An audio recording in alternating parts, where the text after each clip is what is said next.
ஜீவனாம்சம் கேட்டு டார்ச்சர் பண்ணி ஒருத்தர் சூசைட் பண்ணிருக்காரு அப்படிதான் சிம்பிளா புரிஞ்சுக்கலாம். அப்படி இல்ல, நிச்சயமா அப்படி இல்ல. அது ஏன்னா அவர் ஜீவனாம்சத்துக்கு பயப்படுற நபர்னு நாம சொல்ல முடியாது. ஒருவேளை அந்த பணம் தான் பிரச்சனைன்னு சொன்னா அவர் முன்பே அதை செஞ்சிருக்கணும்.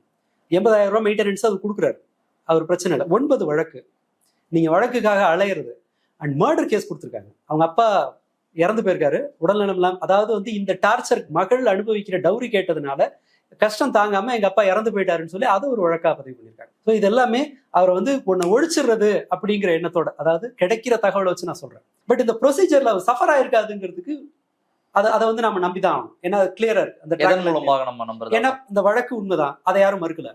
இந்த மாதிரி வழக்கு போட்டிருக்கோன்னு பெண் தரப்புலையும் மறுக்கல.